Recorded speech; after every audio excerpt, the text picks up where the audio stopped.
Okay, it's 5:31 and we'll call the meeting to order. Does anybody have any revisions or additions to the agenda? No. Hearing none, I'll move forward with the approval of the minutes. The approval of the minutes is for the 25th, 2025 meeting. So moved. And Matt, you want a second? Okay, so we have a motion made by Aaron to approve the February 25th, 2025 minutes as presented, as written, with a second by Matt Kimmer. All in favor? Aye. Aye. Okay, motion passed. So we're gonna go right into the public hearing. The public hearing is about conditional use permit CUP 2025-14, Waste Management Disposal Services of Oregon, Inc., applicant and owner. The request is to allow an update and modification of an existing conditional use permit application from Waste Management Disposal Services of Oregon. The public hearing this evening will be conducted as follows. Staff report, public testimony in the following order. Applicant. Any testimony in support of the application, any testimony opposing the application, any neutral testimony, the applicant's rebuttal, if any. Then we will close the public testimony. After the record is closed for testimony, no other testimony will be heard from anyone unless the planning commission has a specific question. The planning commission may ask questions of staff, after which the planning commission will discuss the matter and make a decision. The planning commission may make a final decision tonight, or the matter may be continued to a time and date certain in the future. If the matter is continued, this will be the only notice of what that time and date you will receive. I will recognize those people who wish to speak. Any questions should be addressed through me. Please state both your name and address for the record when you come to the podium, as the hearing is being recorded. Please keep testimony concise and to the point. Testimony should be on the action under consideration and address the substantive criteria. The criteria that apply to the decision are listed in the staff report. Testimony on other issues will be rejected and not considered by the planning commission. Failure to raise an issue in sufficient detail to allow the planning commission and the parties the ability to respond to the issue prohibits an appeal to the Land Use Board of Appeals based on that issue. Similarly, failure to raise constitutional or other issues regarding any conditions of approval in sufficient detail to allow the planning commission to respond to the issue prohibits a lawsuit in circuit court on that basis. Now I ask the members of the planning commission to disclose any ex parte contacts, bias, or conflicts of interest. Please indicate the nature and extent of the ex parte contact, bias, or conflict of interest, and indicate whether you intend to participate in or abstain from the hearing. I have no conflict. I would like to state for the record that Paul Wilson, who is the district manager at Waste Management, is my stepson. However, it does not preclude me from making a decision based on the information we have here. Does anyone in the audience wish to challenge the planning commissioner's impartiality? Hearing none. Planning Director Stephanie Case will now present the staff report. Thank you, Chair. So what you have before you tonight is a review and modification of conditions for the approval of the conditional use permit issued to Waste Management Disposal Services for a solid waste landfill that is known as Columbia Ridge Landfill and Recycle Center. And given that we've been doing this for about a year now, I have been, I don't know how many of you were sitting on the commission at the last review. So I'm going to give you just a brief history here. These properties are the site of the existing landfill. The project dates back to about 1987 when it was originally approved, and has received subsequent approval since then, including a requirement in 1994 that initiated this basically a periodic review period, which has put the conditional use permit under reviews every 5 years.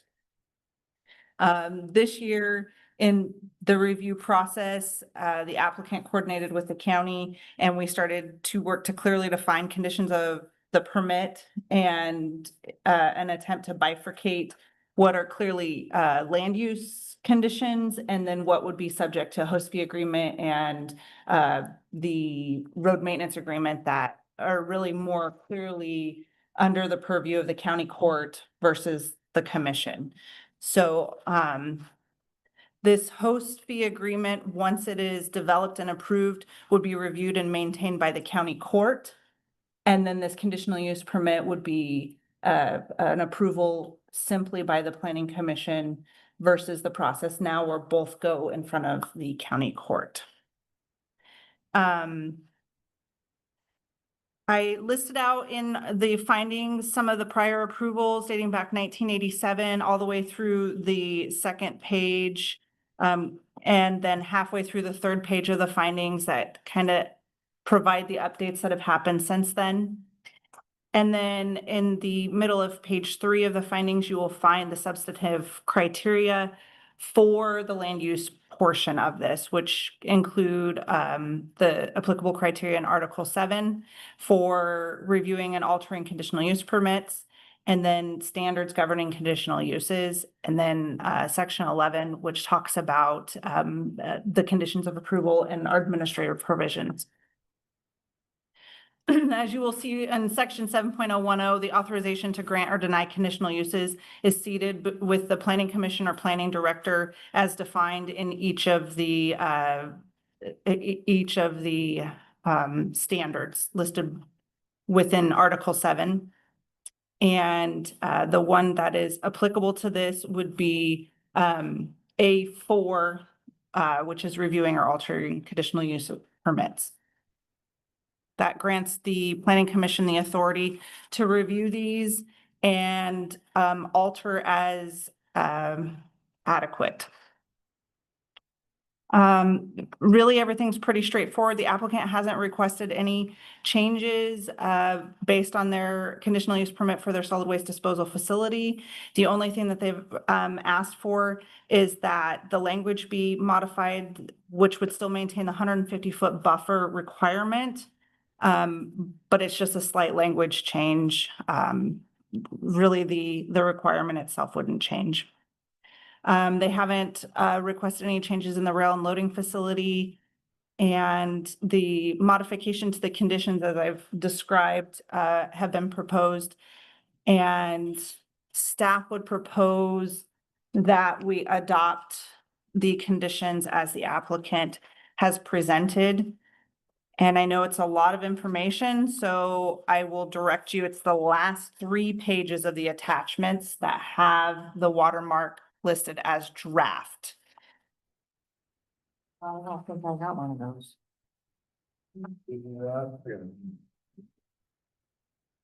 I guess it's 3.5 pages.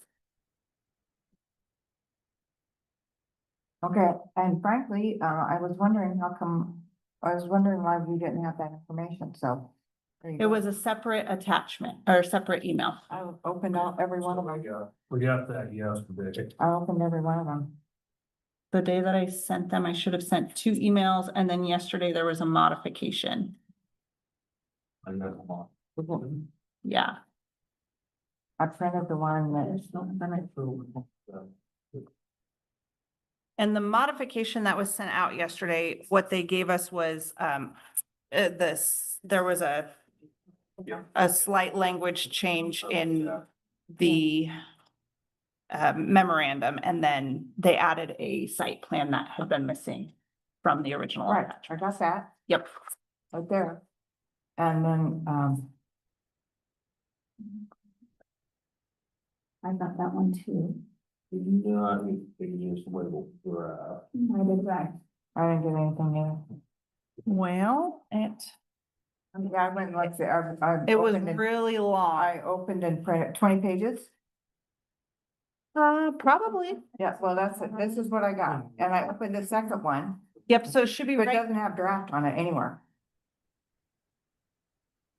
Steph, it's Carla. I'm attempting to open the document. If you can grant me share screen, if I can get to it, I can open it and share it on your screen.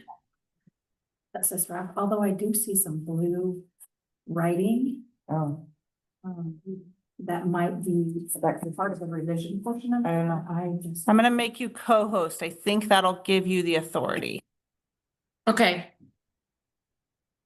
Yeah, I wondered why I mean, I was wondering, that was one of my questions is, where's this other information that, Yeah. hey, can you see it on your screen? Not yet. There it Yes. is. Yep. yeah, but we can't see it, so we're gonna need to move that, So, or we just. or we can go go out there. Let me attempt to enlarge it a bit. Can do that on this side. Here we go. Are you seeing my people? Because I've got, or are you just seeing the document?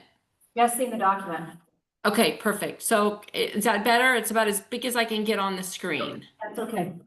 I'm gonna get out of the middle. Or not to be. So most of their conditions as written are similar to what we had before, removing the conditions surrounding what would be host fee agreement or road maintenance agreement. The review timeline, of course, bumped out another 5 years. And the host fee and road maintenance agreement have been identified on this, but are just identified for reference purposes. The buffer, as I said, the language is slightly different. Previously, I can tell you if you're interested what it said previously, but they've maintained the 150-foot buffer on there. The disqualification for farm deferral is something that was a carryover from before, and it is a condition in the criteria for the conditional use permit standards. They did, staff recommended that they slightly change the language for the transfer of ownership or assignment. So that way, instead of our authorization, they would notify us if there was any change in ownership, with a written acknowledgement instead of asking for permission. Not just. Yeah, no. And then, so the communications portion kind of pulled together a few of the conditions from before and really cleaned them up, talking about creating an advisory committee meeting, which, as I understand, has been established, and then changing, maybe they put that further down. There was, I think each of the advisory committees had different timelines for meeting, and they wanted to make it all standard, so that way, the city of Arlington and Gillum County and those, they didn't have all different timelines. Where are we at? What's Carla got up there? Let's see, so. Citizens advisory. Yep, and then so staff contact, this is a carryover from before that they publish a notice in the newspaper of general circulation that identifies name and telephone number of somebody that they can contact in person at the landfill. And then a planning commission annual report was a carryover as well. They also provide a report to the county court, so I think it duplicates that. You see that there's a date. Is that? July 30th. Yeah. July 31st. Past that, but we don't have regular meetings, so maybe not appropriate or No, that's the rec. I see what you're saying. The permittee should, a written report and site plan to the planning by the. Yep, and that was a carryover, and I didn't realize that they had that requirement until we started conversing about this, Doesn't so. necessarily matter if there's a written date, as long as it's annually.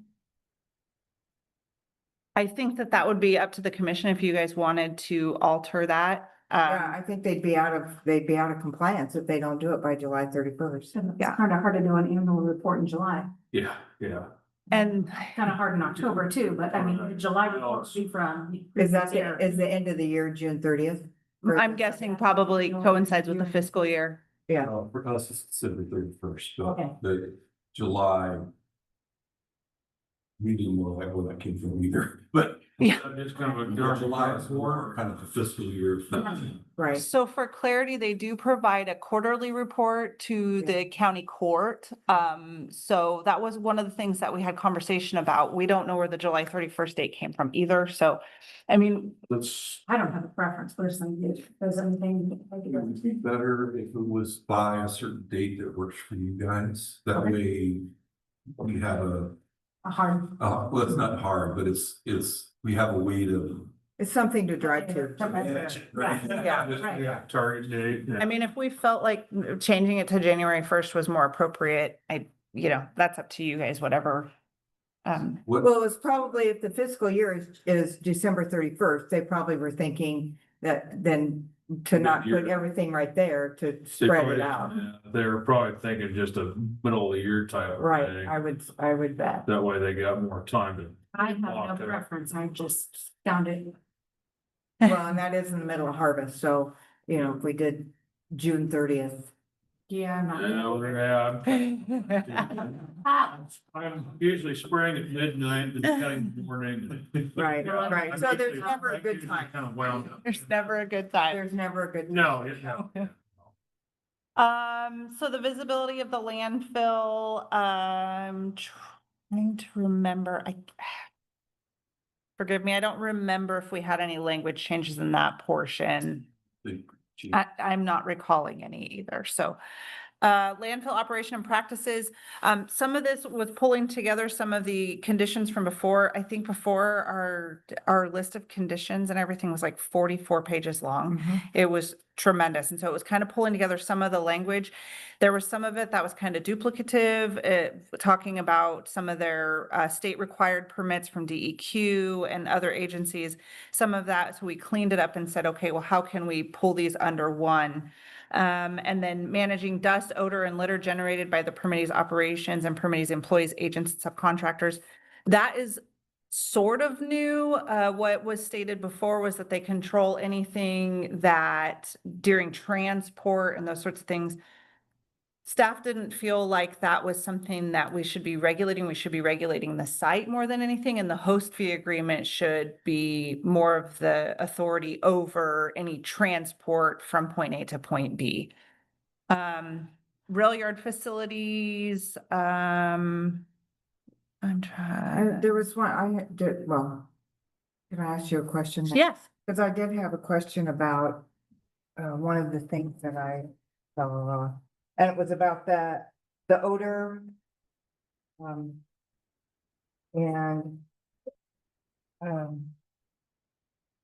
it said that, I don't know where I saw it, but that they were worried about employees and not worried about, it was in here, employees, but not worried about the public. I thought was kind of, and I didn't know if that was new information or old information. Dealing with the odor and that. Let me see if it might have been in his. Oh, yeah, here it is. The new condition number 8 still requires that the landfill manage dust, odor, and litter, but it clarifies that the landfill's responsibilities concern only those parties it has direct influence on, such as employees, agents, and subcontractors. So I didn't, Let me look and I see. didn't what it- understand, and that was in the condition of approval number 10, transport. Yeah, let's see what it said before. So Because I still thought they should be responsible to the general public. the previous language said permittee shall conduct its operation, including without limitation, managing all transportation to and from the site by any mode of transport and from any point of origination in the manner required by applicable law, so as not to create a nuisance or otherwise generate complaints verified by the planning department of odors, litter, dust, debris, mud, leakage, and other negative impacts to the public or adjacent lands. Notwithstanding anything herein to the contrary, all vehicles, trailers, and other forms of transportation utilizing public roadways must be covered on both inbound and outbound trips to the site. In discussion, so that And that- kind of covers two things. It would cover, obviously the trucks that are going to and from, and any subcontractors or those sorts of things that they may have. the waste management operations. And then the other thing would be folks that are transporting their own personal garbage or debris to the site. And waste management, where this talked about transport, it's hard. Well, I mean, not only hard to regulate, but also a little unfair to regulate if Bob is driving to the landfill and he's leaking, is that waste management's problem or is that Bob's problem? So I think the idea was to clean that language up so that way it wasn't, it was more clear that it wasn't Bob and it was their subcontractors. Okay, Contractors at the cycle. right. Yeah. So does that does that include gondolas that are coming into the site uncovered? I would assume that would be any subcontractor or Well, that's employees on or the train. agents This on the includes train. right? Yeah, So so, the gondolas come in on the train and they're the dirty dirt most of the time. And they're supposed to be covered. I mean, they say they're covered, but they're coming in most of the time not covered. Now, I do know that there is something that they spray on top of them to contain them, and maybe that is okay. I don't know the answer to that. so I think, that's a really good question for the applicant because I don't know what their agreement is with their rail, transporter. So I think that we Yeah, want to I'll make have to sure know. that they're covered under subcontractor or agent. Right, Yeah. yeah. So, okay, I understand and I don't disagree with that.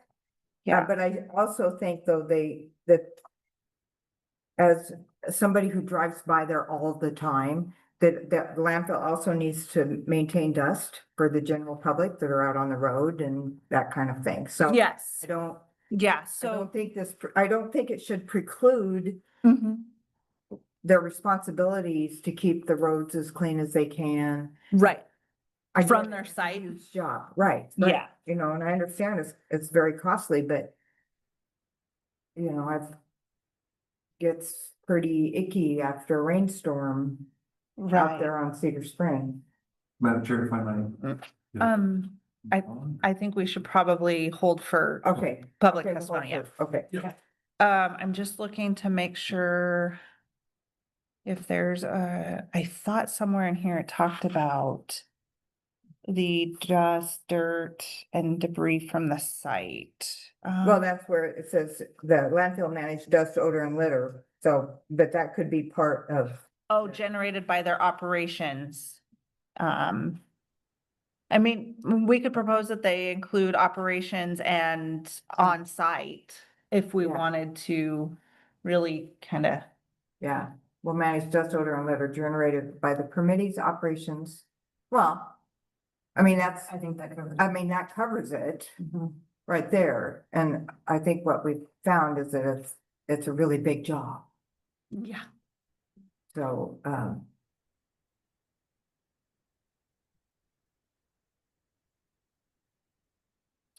okay, I'll let you guys mull on that if you think of something that maybe we might want to. well, I think that's part of, and Yeah. that includes the rail, Yes. so, Yeah. yeah. And then the next part does talk about the rail yard, but I don't think it specifically calls any of those out so that they must be operated consistent with their DEQ permit. Okay. So technology and practices, that next portion, it was modified. And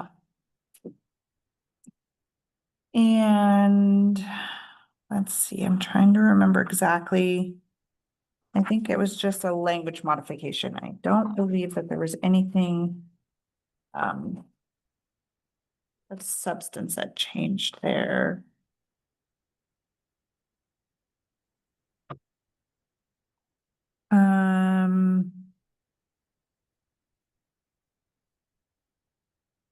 Consistent with DEQ and then the permittee. Okay. Oh, so the modification on that one, so under subsection double I down below. So the permittee is presently permitted for converting renewable landfill gas to energy is an accessory use. And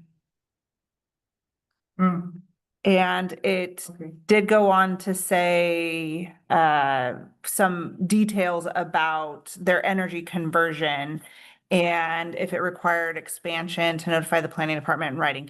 That portion of it was removed at the request of the applicant because it is a separate thing. And then where it was converting, it had the capacity limitations listed in this one, the applicant felt as though that would be better under the other conditional use permit versus this one. Under the host fees agreement. Under the conditional use permit for the Oh, gas plant. gas plant, Okay. yes, Okay.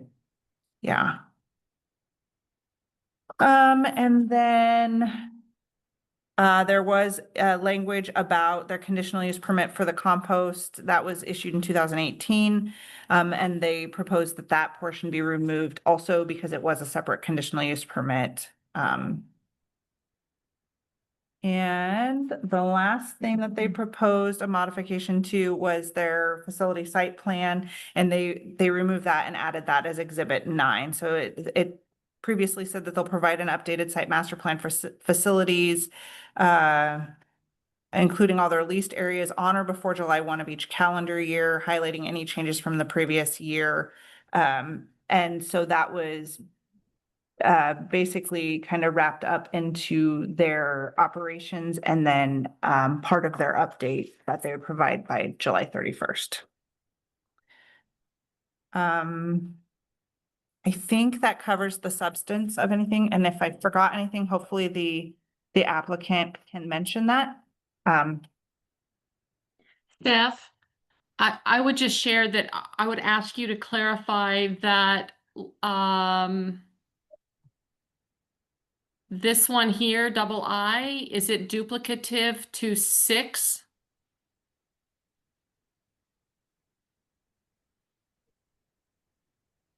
So And maybe the applicant can respond to that as well, but I'm looking at that, and if it's converting renewable landfill gas to energy, including pipeline injection, is that a part of 6, which is converting renewable landfill gas to energy, which is permitted as accessory use? Oh, right. I wonder if they meant to put that as the plasma. So we have, there's 2.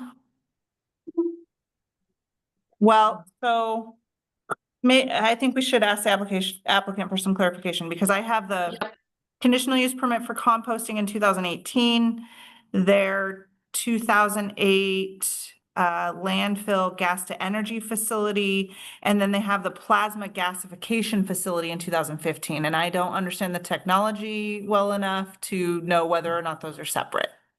So we may need to clean that up.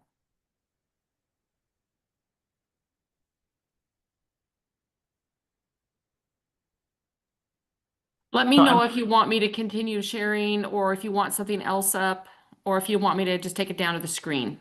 I think maybe if you can just leave that up for a minute. Sure.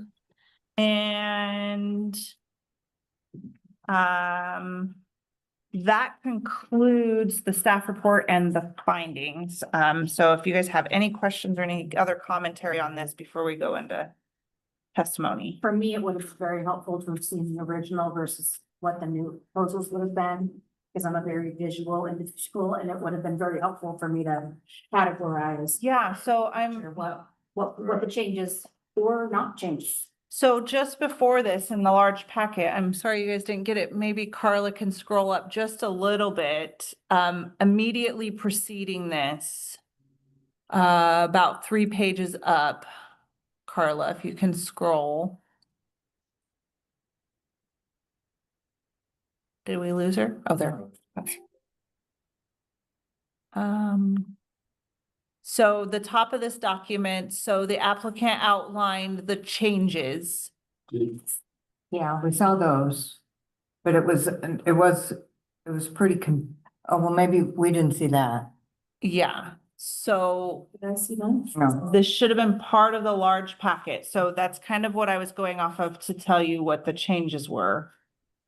And then just before this one. This is the previous order. These were all the previous conditions of approval. Yeah, Yeah, nature scope. yep, that's it. That was the beginning of it, Carla.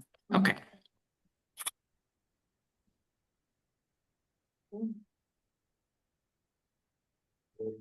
I'm wondering if that large document, Well, this is the last one you sent, because I didn't print the first one, I printed the second one. The applicant's exhibit 1 yep, is what it was. And so that's this one here. well, and the one document was so, I mean, it was, It was 20 pages. I think it might be more than 20. Let's see. Right, well, I yeah, went clearly, through it. because we didn't Yeah. get the last, we 'Cause- didn't get the last. one. This is, Yeah, this is all of it, and it has all the maps and everything yeah, in the there, exhibits aren't on so. there either. We got one map. Which was the one that was This is the that I one sent that- yesterday. Oh, right, yeah. That's So I'm wondering if there was some email limitations, if maybe it wasn't accepting it. Well, so yeah, That box. or something would be helpful. Yeah, And then if it changes full wheels. Then whatever system needs to happen, but yeah. It was a fair amount of information. That's why I was trying to send them in separate emails. So I'll just kind of point out what then was in the longer attachment, and I'm just gonna hold it up over here, Carla. It's just the assessor's map that identified the area. And then the applicant provided an ownership map that showed where their ownership was, the subject property. And then they did an aerial map of the landfill that provided some information about their 150-foot buffer, showing where that would be. And then a hazards and topography map was included, showing the floodplain and any county roads and nearby rivers. And then they provided a soils map and a zoning map. The ownership map, and this one lines out the CWM of the Northwest, Oregon Waste Systems, and then Union Pacific Railroad, so each of them individually. The one that you got separately yesterday, so you guys have seen that one. And then the Columbia Ridge landfill lot legality reference map was included as well. And then their technical memorandum, and that one outlined the previous approval and then what we were proposing as changes.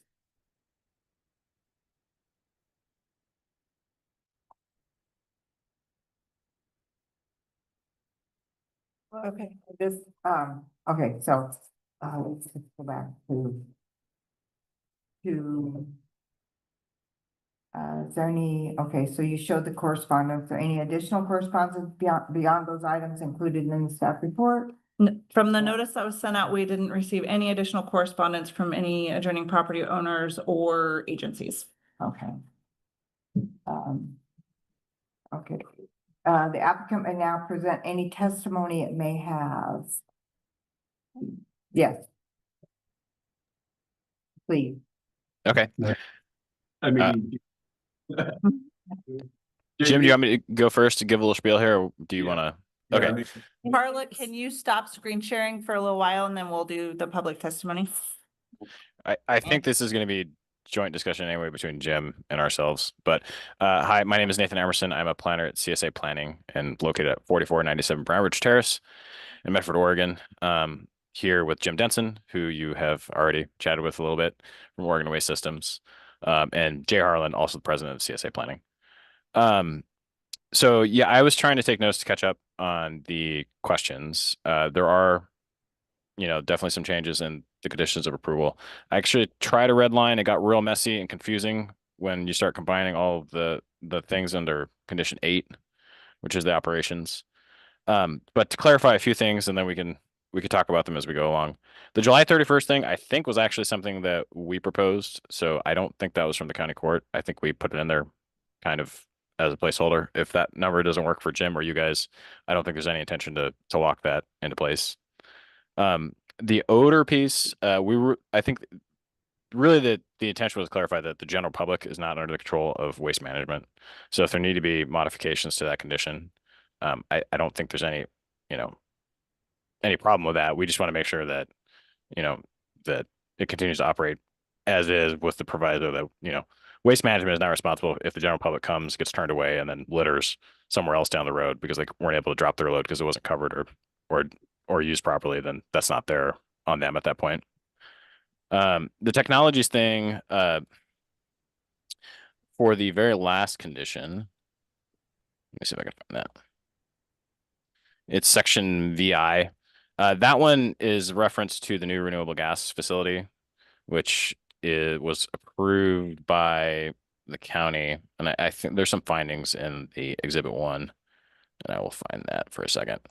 But it was approved by the county in 2024. 24, yeah. Yeah, 2024. And so we just want to include that approval in there. It's not duplicative. The language is confusing. So if we need to change that and make it clear, that makes sense. But it is a separate facility that got built in the last, or is being built, I think, now. And Jim can tell you more about that. But it was approved in 2024 by the county, and it's for a renewable gas facility.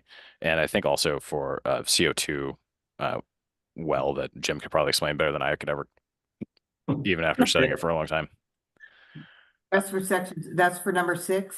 That is for section 6 of proposed condition 8. Yeah. Right, okay, under D6. Yep. And D2 then is the renewable gas. Yeah, It's different than the gas plant. Yeah. with the gas to energy, right? So where they're generating energy on site, I think. Although Jim, please speak up if that's wrong. Yeah. Is this on? Yeah. You're good? Okay. I think in the context of what you're seeing in that last section 8, there was a section in the CUP that kind of went over all the historical approvals. Right. That outside of the 5-year renewals, right? So we would, when we built the engine plant, we had to go to the county, get approval through the CUP, get it added to the CUP, so it was an authorized use. So that list, and I think we talked about it in the end, it's confusing because it's not, it's really a list of things that have been approved. Right. Like that. It's not what we can do or what it's stuff that's already being approved in history, right? So there are 2 plants. One is natural gas to energy. That's the engines that create electricity. The other one is the RNG, which doesn't create electricity. It just creates natural gas and puts it in the pipeline. So they're really 2 separate units. Ultimately,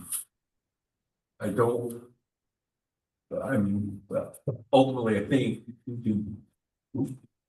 think we can maybe offer to rewrite that better. So it's more of chronology of the history of what was approved, right? But that's kind of how it was intended. The reason we didn't give you a red line because it would drive you mad. I can show you what it looks like. It essentially what we did is we took 3 different agreements, right? And we separated the land use stuff into what you're looking at now. And a lot of the provisions like litter, dust, odor, and all those other things have been moved to the other 2 agreements, right? The host fee and the road use agreement. All of this stuff is still there. It's just in a separate agreement that's not public, right? It's between county and waste management. So we're very careful to make sure when we pulled something out that it went into the host fee agreement, because a lot of the things that were removed were not land use things. And there was some concern that whether or not it would be enforceable or not, right?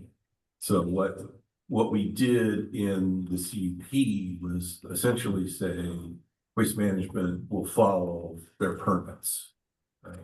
Instead of outlining everything that happens, odor, dust, litter, and those things. We're saying that we have permits to operate, and we have to follow those permits. Yeah, I mean, the changes from a land use standpoint, right? We're trying to narrow the scope of the conditions of approval to things that are associated with the actual land use on the site and the conditional use permit. And then take all the other stuff and, But- make sure it's but- streamlined. Waste management still has obligations to Yes. meet the needs of the public and the surrounding Yes. people. So I'm not sure that, I mean, it appears that it's still, that you've left some of that, the odor, the litter, into the conditional use permit. Because I'm not so, I don't believe it should come out of the conditional use permit. Yeah, in the conditional use permit, we said all these things, we have to follow our permit. We have to adhere to our permit. Yeah. In the host fee agreement, there's a little more detail, right? How far we're gonna clean up from what to where, and all those kinds of things.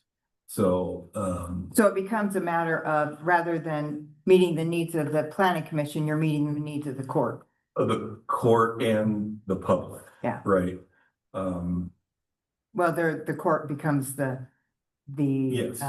they're the ones who Yeah, say. what we don't want, I think none of us want the county court or the planning commission regulating the landfill. There's. Right. We have And multiple we, permits for that, Nor right? do we have the expertise. for Yeah. that. it's like, nobody wants to do that either. Yeah, And- exactly. So we tried to streamline it a little bit. This one is probably the hardest one that you're gonna see from us, because there was so much in the CUP that was not land use that we just really needed to get separated and start fresh, if you will. Yeah, and if you want examples of that, the stuff around the Seattle and Metro contracts, for example, was in the conditional use permit before, and that's not really tied to land use in any way, shape, or form. And my understanding now is that's going to the host fee agreement, In the where it's host fee. where it's more appropriate.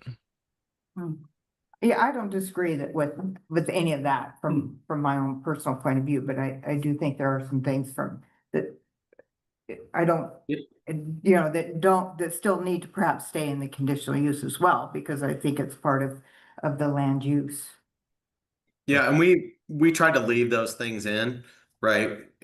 But just clarify the instances where the specifics of exactly how it's done will be done either in the DEQ permit or Right. in the host fee agreement, or potentially both, right? So we tried to clarify that, and then we also tried to clarify, create some distinction for the things that are general public caused on the roadway system, where really all waste management can do is tell somebody, hey, we have standards for bringing stuff to the landfill. It doesn't, you're not doing it right, and you need to go away and come back. I use the D word, and I'm sure. The D word. Yeah. I'm from Montana, like that's how. Yeah. So were there other questions? That I did not. I guess, perhaps what I wouldn't mind seeing is this number 8 seems to be the one where a lot of stuff got pushed into this number 8. And I don't know how big it is. Land use operations and practices.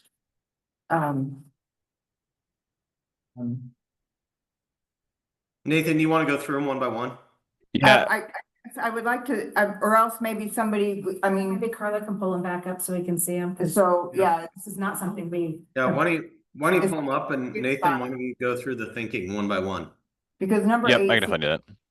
number 8 seems to be where a lot of things landed. Yes, for sure. where the history landed. Right. Okay. And some of the operational practice, right? The basic operational Can you guys see It's, yours? it's, There's page 3. Yeah, 3, where it is. Of exhibit A. Yeah, there it is. Okay. Yeah, there you go. Yeah, so let's see here. Let me bring up my so okay, so for subsection A, and let me know if you have any questions, but subsection A used to be its own separate requirement that they have to keep DEQ permits. It felt like that was related directly to the landfill operations practices, so we combined it into this one. Let's see here. The B, the landfill to manage dust. So there were separate conditions around that, and if it felt like it made sense for everything where you're looking at the landfill where you know where it's related directly to these types of impacts that are going off site. It made more sense to put it here where it's directly related to the stuff that's happening. So there's still a requirement that the landfill operate and manage all these items. You know, and if there's questions about whether that applies to offsite or onsite, I'm sure we could change the language and make it clear to you guys. But you know, that was a separate item as well. C, the rail yard was its own separate item, and you know, these all feel very intertwined together. So we thought it would make more sense to put it under landfill operations. Let's see here. And I'm sure it's very exciting to listen to me talk through these changes as I try and scroll and find them here. What I will say is previously landfill operation said the permittee must obtain and keep current all applicable permits and approvals from the Department of Environmental Quality and other applicable agencies and operate the landfill in accordance with such permits and approvals. That was the end of it. So Yeah, this is much more detailed instead of. yeah, That's what I mean. Things have landed, things have moved into this in Yeah. other areas, but it feels like things. Yeah, the main thing Nathan did was make a heading that captures all the running of the landfill and Right. regulating of the running of the landfill, and then put them all under landfill operations and practices, which I can tell you, when you go down the line and Stephanie or Carla are doing some sort of, like administration of the CUP, this is more typical of how conditions are organized. So the main topic kind of has then all the subsections, so it's a little easier to find. So in a lot of ways, it's just sort of, I would say making it a little more standard rather than just a laundry list that goes from one thing to the next and skips back and forth between completely different topics. Yeah. And I'm assuming that this is how it's been and how is being managed or changed in other locations. Yeah, this is pretty typical for not just landfills, but all kinds of different conditions of approval. This is more standard than the skipping back and forth from Yeah. between sort of unrelated items in a laundry list form. Right. Yeah. Instead of going from number 13 litter control to 15 railroad operations down further, a couple more pages to technology, like it's all just combined. So that was really the intention. Well, and that's really from the history of the site, been here a long time, and things have been added, and it's kind of been, well, we'll put that in a new heading, right? And it's just been kind of, it's very choppy and hard to understand and read. That's. Well, that was why it was just, why it was the CUP included the host fees, which Yeah. agreement, which Right. originally when it was put together back in, Yeah. 19, Yeah. 80. Many. Yeah. Yeah, And I would say what Jim is saying is quite common too on a site that's operational like this and goes on for a long time, right? It might have been organized at the beginning, and then the next Yeah. sort of over time, what you end up with is chronological adding of conditions, right? But then they just skip from topic to topic. And when Yeah. it comes to the landfill showing compliance with conditions and the staff having to administrate it, it's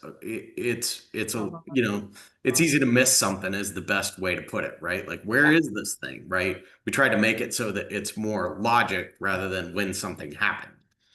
Yeah. Thank you. okay, so, yeah, what's below D? Okay, this is where those all dropped into, yeah, that we saw before, the uses, technologies, et cetera. References all the, Yeah, Those are all the historical Right. improvements that Yeah. we've gone through. And it's important to note that we have these historical things and they're approved, but if we want to do something else, it's just like any other company, we have to come to you guys to Mhm. modify the CUP. Mhm. Right, we have to go to planning director first, go through the CUP process, those kinds of things. Yeah, and this doesn't change any of those approval processes. This doesn't propose any new uses, doesn't change, Mhm. the fact that they have to come back to the county for approval of anything new out there. I agree, Nathan. And the other thing that it does too, that I would say is with this logical structure, right? Like if there's a CUP amendment and maybe one thing that was there has been replaced, right? I think it makes it easier to do an amendment to the conditions where, okay, this thing is gone now. So this condition is being deleted and now we're doing this thing. And now we're going to make one below it and put the file number for that. And then it's sort of logical for the staff to understand what's going on and the planning commission when it comes back before them. And I'm comparing what they have there with the previous order in 2020. And it's a duplicate, and then they've added the new one at the end. So that's the only change that I I've think seen. where we may have confused things is in 2, 2 and 6. we said including pipeline injection. Mhm. And So we need to fix the yeah. the that's language on probably, 2 and 6. So we either need to beef up 2 or take one away or the other. Yeah. I don't know, Jay, Oh, I guess I do see the one difference that was in 2 before. yeah, What has been removed is that capacity of the 4665 CFM. And then the one before did say that it was the landfill gas to energy facility. The LFGTE. yeah, so I think the pipeline injection, there was at some point in the long time we took to rewrite this thing that we put that in there, not meaning to put 6, but when we ended up reading it, we wanted to make sure everything that had been previously approved was in that list. Yep. So there was no question. So that's just a I do carrying think over. we need to clear it up just a Yeah. little bit. Yep, to the 2 and 6. But otherwise that language is the same. Yeah. Considering the extent of the restructuring, I think that feels like an easy lift But between that's here and the county court. Well, but here's my question. So can we fix the language right now in order to approve it? We could take out including the pipeline injection. Or I think, I don't know if Nathan has the previous document open, but previously, so 2, it says permittee is presently permitted for converting renewable landfill gas to energy, which is permitted as an accessory use to the conditional use permit. And then it says the conversion capacity of 4665 CFM. If at any time it exceeds it, the permitting must notify the planning department in writing, which that part we've captured under the other Actually, that's been removed. In all transparency, because the amount of gas that we produce varies day by day. So, and there should not be any reason why waste management needs to notify the county with gas production. Oh, right. Yep. We did talk about that. That is what it is, but And then it just says, it does call it the landfill gas to energy facility in that one. So I don't know if we just need to rename that. So it's the landfill gas to energy facility, the LFGTE. Does Yeah. that? So this is Carla. Does 2 have a CUP number attached to it? And maybe that would help clarify the confusion? it needs to, yes, it does. I don't know what it is, to be honest with you, but it does have a CUP number. September 23rd, 2008, unanimous vote by county court. Let me, But that says, that's talking about the unanimous vote by county court is on number 6. Right, Which right, may- because there's no CUP, I mean, there's a CUP number identified in number 6, but Right. it's highlighted because it's missing, so right, I yeah, think it would be helpful if the CUP numbers were included in each, because that in itself would be a delineator between the differences between 2 and 6. And then for going back to the historical context, would there be a way to put 1 through 6 in historical order? That might also be helpful from the perspective of the history. yeah, I'm- that's true. Yeah. Right, I see that makes sense, Carla, because right, when you look at it, you can see it's jumping kind of around. Yeah, So- Yeah. so Yeah. it's history that I have on here for that approval in 2008. It just says it shall coincide with the 5-year review of the existing CUP. Was it during the modification? So was it the same CUP? Do you remember? Trying to. That seems to be what it's suggesting, that it was part of a 5-year renewal. Yeah, That's what I, That's what it was. so I think That seems it's right. landed under this Yeah, CUP. I think that's right. so if that's the case, then this CUP, when you get to the very top of the CUP, the conditions, your staff report, it should, if it was incorporated under the original CUP as part of a modification and wasn't a standalone CUP, then it's probably not correct in this list and should be identified as part of the major CUP. Yeah, Correct? Carla, what do you? I think we could put the number in the parenthetical and then with like a dash that says part of the, that CUP renewal cycle. Yeah, I mean, I think Right. I think that would work as well. I just think we need some way to acknowledge that the base CUP was amended to allow this activity. The rest of these all identify standalone CUPs that have some correlation to the facility. I think one of It's a the little issues different. we run into with this is sometimes during the 5-year review, it got a new CUP number and other times it didn't. that's probably true. So, and then each time it got, since they started doing it at county court, it gets a new order number. But the CUP doesn't remain the same? Why? Yeah, It just seems to create a lot That's of. one of the things that during the next review, I think it maintains this CUP. So I think that might be part of the problem in finding some of that is that this conditional use permit has had so many different conditional use permit numbers and so many different order numbers. Iterations, so Hopefully- many iterations. Yeah. Yeah, and just to add one thing, number 6 on there, I don't think was actually CUP. I think it was a site plan review. So I think that's a separate number. Probably needs to be fixed too. It's 2024 ZP 03. Jim Yep. provided that to me. Oh, number 6 is, okay. There you go. 12403.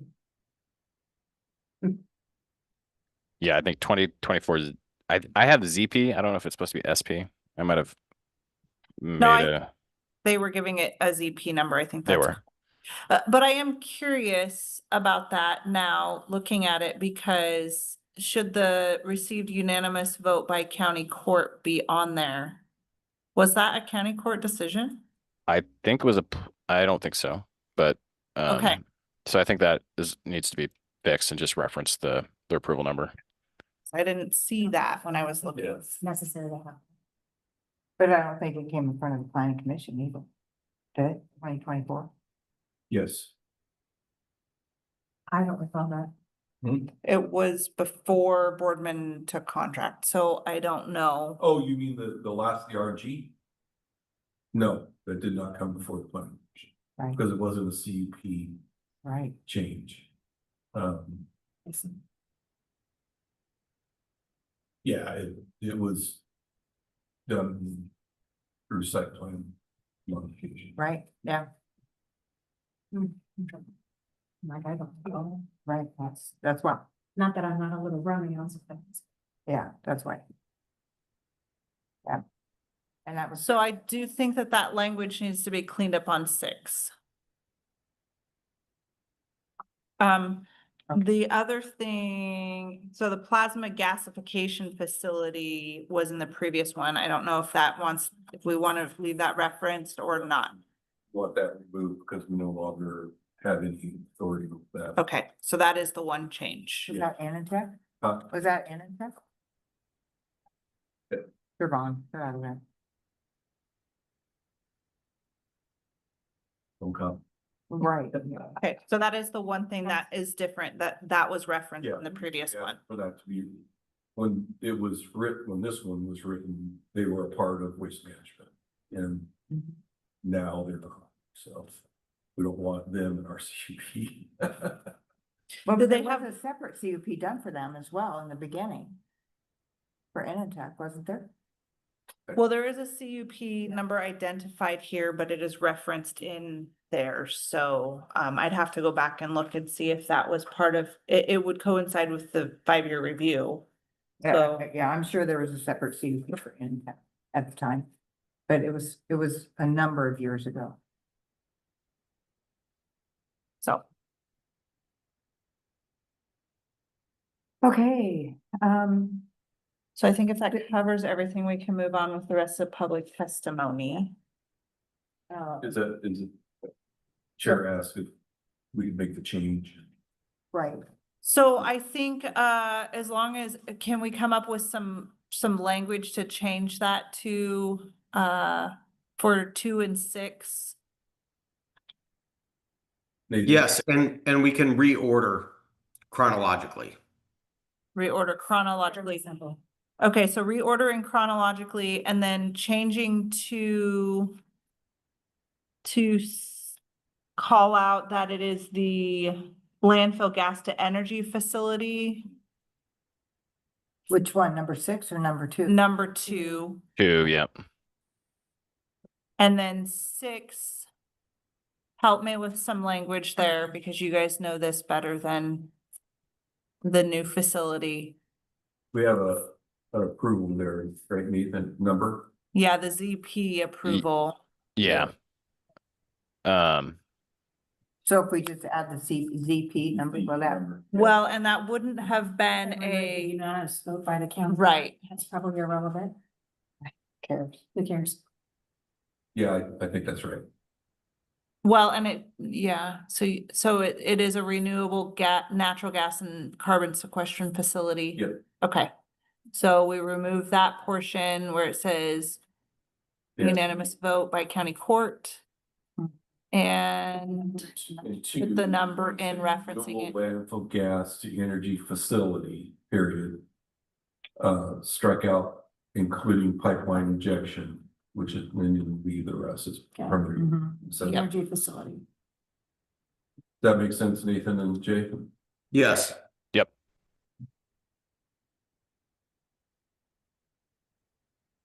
And then we need to scratch out unanimous vote by county court. Yep. And 6. And Yep. put, The ZP number. Yep. And I think that would clean that up, so it is separate. Okay. Yeah. And Jim, are you speaking in favor of the application, obviously? Do you have anything else that you would like to add at this point? your answer questions again. Okay, thank you. Thank you. Anyone wish to speak against the application? Hearing none. Anyone wish does anyone have neutral testimony? Hearing none. I saw somebody. Oh, did somebody? Let's- Yep. Oh, Les, okay. Les, Thank you. Chair Michael and members of the commission, my name is Les Ruark, 12888 Lower Rock Creek Lane, Arlington, actually Rock Creek for the record of it. And I would just simply like to ask that The record of tonight's proceedings reflect my attendance via the remote connection. Thank you. Thank you, Les. Stephanie will make a note of that. Thank you. Any other neutral testimony? Hearing none. Do we have any? We don't have anything to rebut. And the public testimony portion of the hearing is now closed. Gavel. Okay, whatever. There's actually a gavel here. I sort of buried it because it was like, yeah, I don't think so. Okay, does staff need to respond to a question or issue raised? Do you have anything? Nope, we didn't receive any other testimony. Yeah, now, it's an opportunity for more questions, if we have any more questions. Essentially, this, as I understand it, this is an opportunity to turn the land use document, or the conditional use permit into a conditional use permit, a host fees agreement, and a road agreement. So removing out of this conditional use permit that language that really doesn't affect the land use and move it into the host fees and road. That's essentially the crux of what we're doing tonight. If I may, Yes. The host fee and the road use agreement are one now. One document. Right.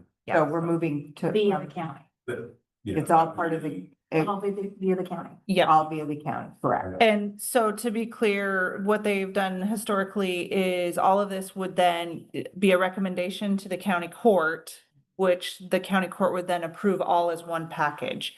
What we're proposing tonight is that this would move on as a recommendation because the 2020 order said that it had to be reviewed this year. However, when the county court makes a decision on it, staff anticipates that this portion would come for review only at the planning commission next time. Right. And that you would approve, deny, or modify without referral to the county court.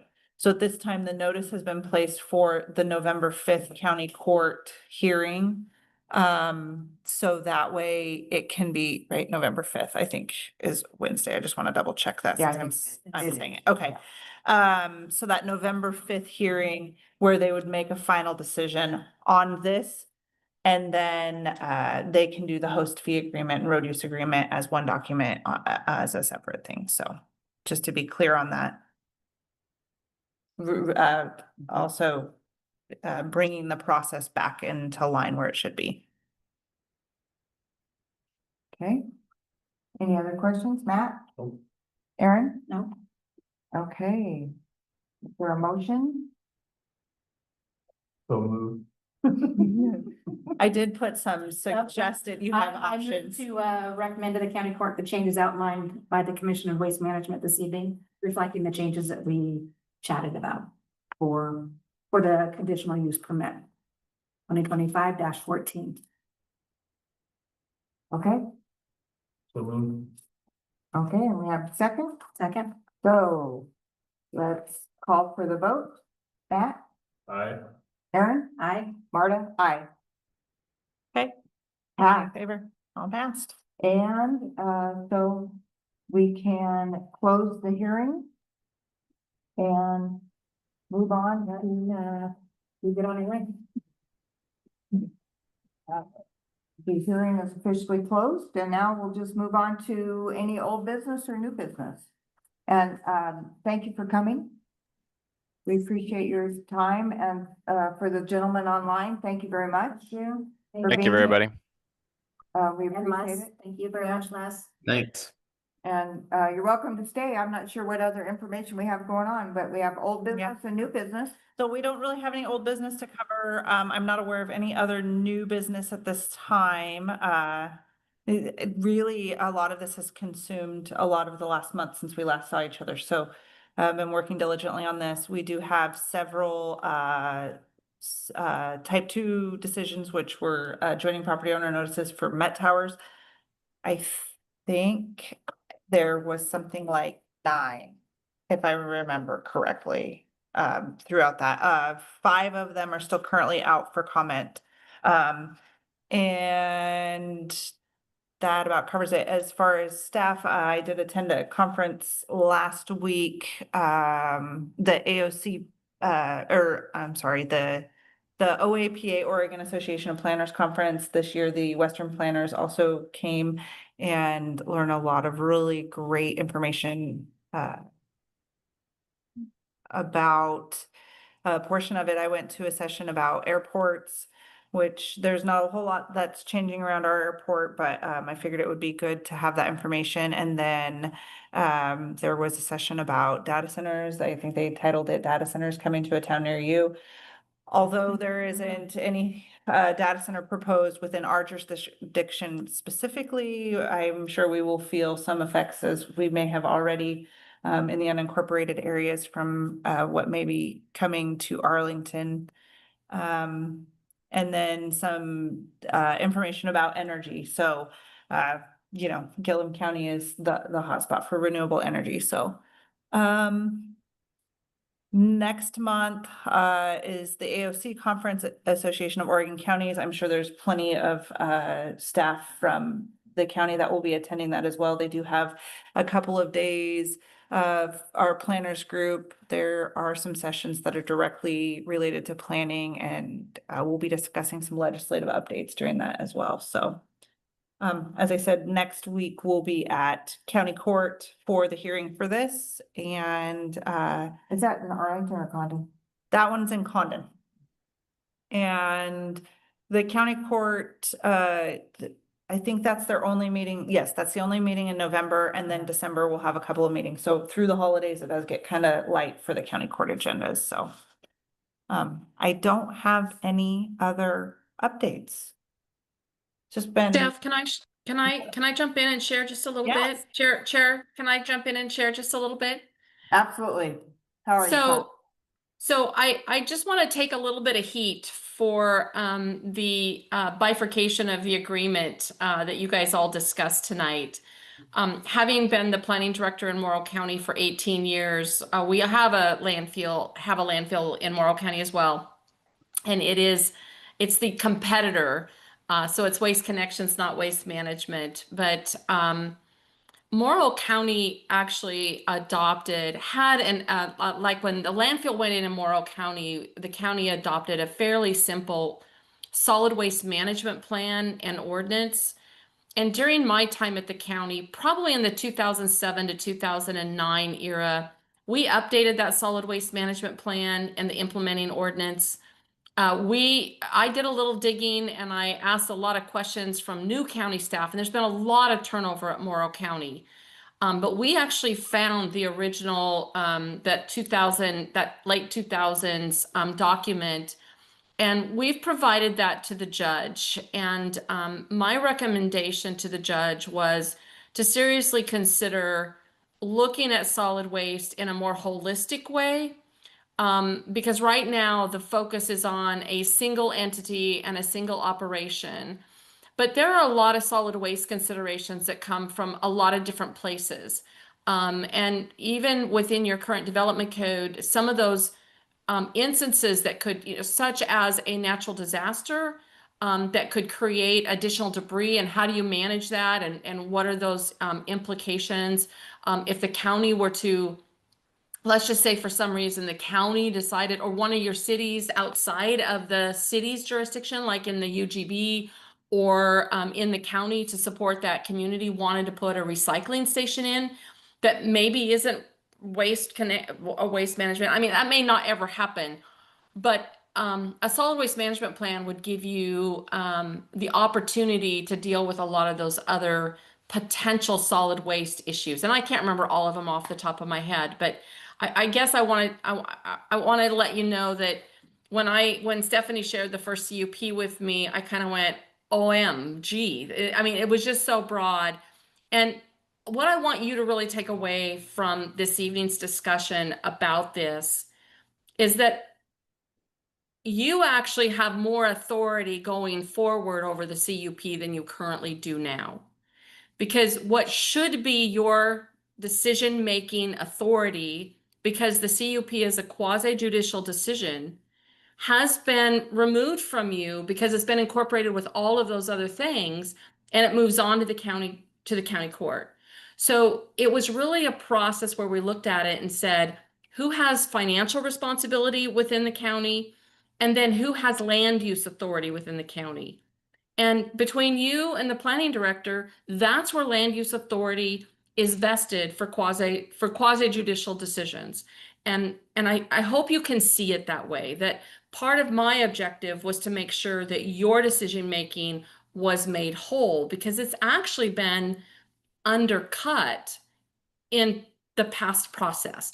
You're giving up some ability to review some other aspects, but you are gaining clear authority under your development code to issue a conditional use permit, which is in the purview of the planning commission under your development code and as a quasi judicial decision. So I hope you can walk away from this understanding kind of, I think the conversation that Stephanie and I had, the conversation we had with the judge, the conversation that we had with the applicant as well. And it's kind of interesting because they'd kind of teed up that conversation to some degree, and we're asking some questions about splitting or bifurcating that decision document. So if you want to be frustrated with someone, I'll put the target on me. Well, and it is important to note that at different times, I think the planning commission has wondered, what is our role here? Because our role has really felt like it's not really been in a position of anything. So other than we make recommendations to the court, and then they can do whatever they want. And sort of like, okay, why are we here? Right. Yeah. And that recommendation role is clearly embedded when you're making a legislative change. So when somebody comes in, whether it be staff, the county court, the planning commission, or a landowner says, hey, can we change the text of the development code, or can we update this portion of the comprehensive plan? That's a legislative change. And in that instance, the court is clearly the final decision maker because you're creating law. But when you're implementing law, the decision authority, again, defined by your development code, is either vested with your planning director or with the planning commission. And so I think it's important that we clearly establish what your decision-making authority is and put it back where it needs to be relative to the landfill operations under the land use purview. Now, I would also seriously recommend that as we begin to work through looking at the development code and what things maybe could change, are there things you'd want to change about what the criteria are for siting a landfill?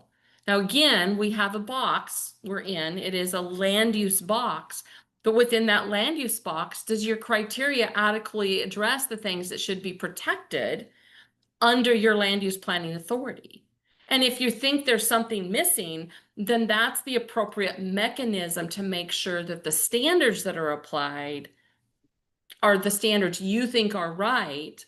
And then the next time there's a modification, the question would be, should those new and amended standards become applicable to the landfill based on an amendment or a modification to the CUP? Now, if it's just simply the required 5-year review, there may not be a trigger to apply new standards. But if they make a modification, those new standards would clearly be applicable. So again, I'm just a little bit of, kind of planning 101 and what some of my thought processes were when we started looking at it. So appreciate the time. Thank you. Well, I think we know with waste management, that there's certainly going to be changes faster than every 5 years. So it's reviewed more often than that, clearly, just because of the nature of what they're doing and leading edge company. So, that's. Yeah. Thank you, Carla, for your insight. I appreciate it. You're welcome. So. Hey, I have nothing else to provide if we wanted to go to just the general public comment unrelated to the hearing. Yeah. Do we have any public comment unrelated to the recent hearing? Chair Michael, Yes. Again, Les Ruark, for the record, out by Rock Creek. I would just like to really, put on record my appreciation and thanks for both Carla and Stephanie's, comments here this evening, particularly Carla's. And, I just couldn't agree more. And I think it's important, going forward that the steps that you've initiated courtesy of the CUP this evening are actually, brought to fruition. The planning commission needs to be taken much more seriously than it has over the course of the CUP that's been in existence for the company, and I really think that you're on the right course. Thank you. Thank you, Les. Any other public comment? Hearing none. If the meeting can be, oh yeah, next meeting? So next meeting, there's a placeholder for November 25th, 2025. Staff does not currently have an application that's been noticed for November. We do have an application of sorts. It is not complete at this time. So at this time, it would actually probably be looking towards a December meeting. So it's up to you whether or not we want to meet in November or not. Do you think it's going to be ready for December? I'm not sure. I had an email from the applicant on Monday. And I responded and I'm sorry, not Monday. It was not yesterday, Monday, last Monday. And I responded and I haven't heard back. So I'm not sure. What you all thinking? Depends on whether we're in football playoffs or not. Because if we're in football playoffs, we'll be here because we'll be in the championship. If we're not, I'll be joining remotely. Might it be worth suggesting maybe an early January hearing date as opposed to a late December date for two reasons? Allow them to get to completeness. Again, it would just be a placeholder. And then we avoid football playoffs and the holidays. Yeah, I agree with that. I think that, We're pretty excited about football. yeah, that I So- think that's more realistic. We wanted to target an early January. Carla, let's see. Like the 13th?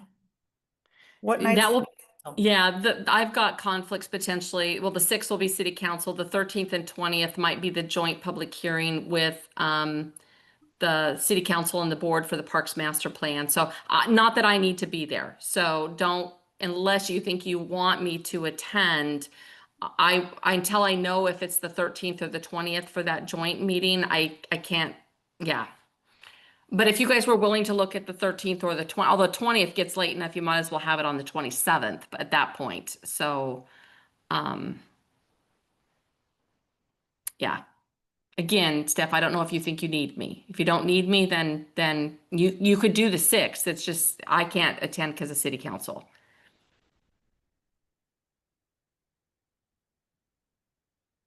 At this time, I'm available any of those, Me too. unless the basketball schedule changes. And the wrestling schedule changes, but so far. So, I mean, I guess we don't necessarily have to target a date. Do you guys just want to want me to keep you in the loop as to what's happening with the application? Sure. If it looks like, they're going to get there, then maybe I send that. Earlier January, would be preferable, Yeah. really. If they can get there, then, I'll make a note that January 6th I'm just. or 13th, if it looks like they're gonna make Just it. gonna put it for 6 for now. Just that way I have a placeholder. Okay. Struggle with all that stuff. So, Yeah. and if they're not gonna make Yeah. it, then I'll just give them the January 27th option, so. Perfect. Okay. And that would be it. Okay, so we're putting in the January 6th placeholder, My notes. 5:30. Yep.